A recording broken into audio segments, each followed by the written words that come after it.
네, 야 3당이 탄핵안 처리 협상에 일단 실패했습니다.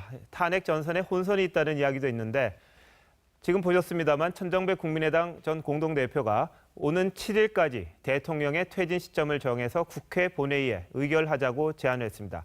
국민의당 천정배 의원 나오셨습니다. 자세한 얘기 한번 나눠보겠습니다. 네, 어서 오십시오. 예, 안녕하세요. 자, 의원님. 국민의당이 지금 탄핵안 발의 안 했다고 항의 전화가 빗발친다고 이야기를 들었는데요. 예. 그 의원님께서 그럼에도 불구하고 퇴진 일정을 7일까지 좀 논의를 하자 이렇게 말씀하신 이유가 있으실 것 같은데.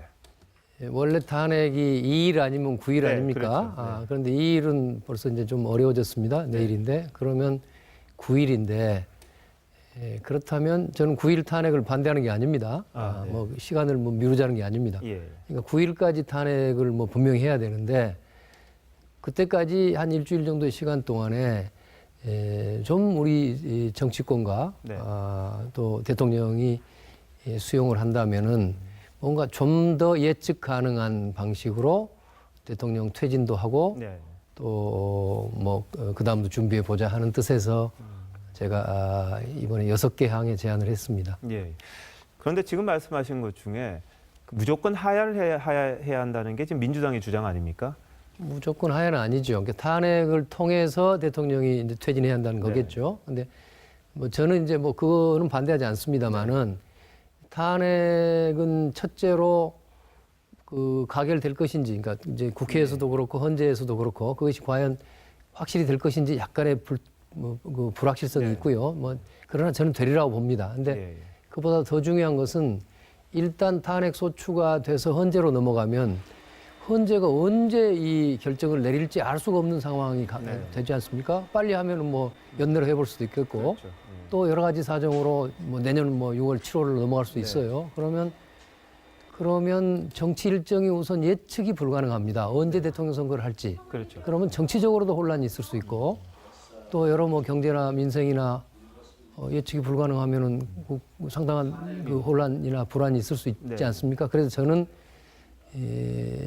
이왕에 여야 간에 합의할 수 있고 대통령이 수용한다면 네. 탄핵과 동일한 효과를 거두면서도 대통령의 퇴진 시점을 분명히 하는 게 좋겠다. 네. 그런 뜻에서 그렇다면 오늘 제안을 새누리당 내에서 당론을 정했는데요. 4월 말 퇴진, 6월 선거, 대선. 이 부분은 어떻게 생각하십니까? 저는 뭐 꼭 날짜는 뭐 새누리당 뜻을 다 받을 필요는 없지만 네. 대체로 앞으로 뭐 대선 준비에 필요한 예. 시간이라든가 또 한편으로는 지금 저는 이 상황이 혁명이라고 봅니다. 예. 혁명이기 때문에 그야말로 구질서를 청산하고 이제는 정말 국민 다수가 기본권을 누리고 안정되게 살 수 있는 뭐 그런 예. 사회 경제적 개혁 또 정치 분야의 개혁을 꼭 이뤄야 한다고 생각하는데요. 네. 그런 개혁을 이루려면 어느 정도 시간도 필요하고 또 그것이 언제까지라는 언제 대통령이 물러난다는 네. 그 시점이 명확해져야만이 가능하기 때문에 그런 점에서 저는 이제 그 다른 방식을 그러니까 탄핵 아닌 방식을 탄핵 전까지 그러니까 앞으로 일주일 이내에 한번 서로 머리를 맞대고 모색해 보자는 뜻이었습니다. 여야가 합의가 안 되면 어차피 이제 탄핵으로 갈 수밖에 없다는 거는 뭐 할 수 없는 그렇습니다. 부분인데 예. 그럼 박근혜 대통령이 지난 3차 사과 때 한 국회에 맡기겠다는 말의 진정성을 어느 정도는 받아들이시는 그런 입장이신 저는 거죠? 뭐 진정성 여부는 별로 그런 것 같지는 않죠. 네. 그날 박 대통령이 완전히 자신의 잘못을 또 발뺌했잖아요. 네, 그 부분에 대해서는 그렇기도 인정하지 하고. 않았습니다만. 네. 뭐 저도 처음에는 몰랐는데 국회에 제가 그걸 가지고 다닙니다만은 국회의 결정에 맡기겠습니다. 징계 예. 문제를 국회의 결정에 맡기겠습니다 하는 것은 좋았는데 네.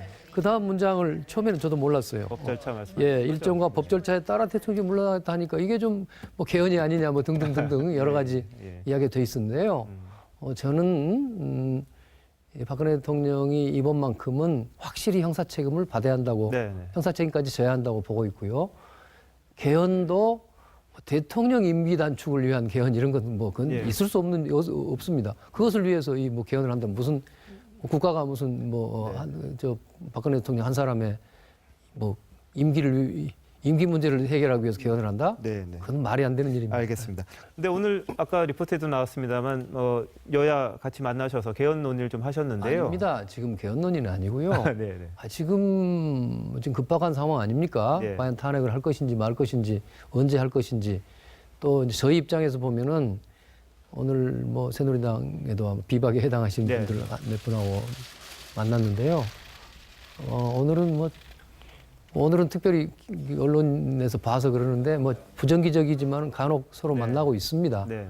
그래서 사실은 서로 의견도 교환하고 저희 입장에서는 과연 탄핵을 하면 비박이 몇 표 나올 것인지 뭐 이런 이제 서로 그런 정보도 네. 교환하고 그럴 목적으로 만났습니다. 근데 아까 말씀하신 것처럼 지금은 혁명 상황이라고 하셨고요. 예. 예를 들면 구체제에서 이제 새로운 체제로 나아가야 되고 모든 우리 수준에 맞는 형태의 그 시스템을 바꾼다면 예. 개헌도 어떤 의미에서는 좀 뭐 이번 기회에 합의가 된다면 상당히 좋은 방법 아니겠습니까? 예, 저도 개헌을 지금 자꾸 이제 순서가 탄핵 문제를 좀 마무리 짓고 네, 그렇게 뭐 개헌 논의로 가야 한다고 생각합니다. 그래서 예. 그게 오해가 있어서는 안 될 것 같고요. 네, 네. 다만 저는 이번에 정치뿐만이 아니라 무슨 뭐 경제 분야의 뭐 재벌 개혁이나 예. 경제 민주화라든가 또 뭐 검찰이나 뭐 국정원을 개혁한다든가 여러 그것도 앞으로 그 광장에서 많은 국민들이 스스로 뭐 논의도 하고 토론도 네. 하고 이런 상황이 곧 올 거라고 생각합니다. 네, 그렇겠죠. 네. 그러면 그거를 그런 범국민적인 토론을 거쳐서 그 문제를 이제 실제로 국회에서 뭐 입법도 하고 경우에 따라서는 개헌도 할 수 있다고 생각합니다. 네. 그래서 저는 개헌을 해야 될 필요가 있다고 보는 사람인데요. 예, 예. 뭐 대통령제가 가진 여러 폐해, 뭐 이른바 제왕적 대통령제라고 하기도 하고 네. 또 한편으로는 저는 더 문제가 될 수 있는 것은 승자 독식 체제입니다. 네. 그래서 아무래도 승자 한국 사회에서 그래도 무슨 기존의 기득권을 갖고 있고 뭐 지역으로 봐도 뭐 영남을 중심으로 해서 인구가 많고 네. 이런 지역이 늘 선거에도 이기고 대통령도 늘 영남 대통령이 거의 나온 거 최근에도 아닙니까? 그랬습니다. 네. 그래서 그런 관점에서 보면은 승자 독식 구조가 문제라고 생각합니다. 지금은 네. 여러 계층, 여러 집단, 여러 지역이 각자 자기의 정당한 몫을 차지할 수 있는 그런 네. 정치가 되어야 될 텐데 그것은 역시 현재 대통령제로서는 어렵다고 봅니다. 알겠습니다. 정치권에서 좀 지혜를 잘 모아서 전국을 안정되게 해주셨으면 감사하겠습니다. 예, 네, 노력하겠습니다. 오늘 감사합니다. 예.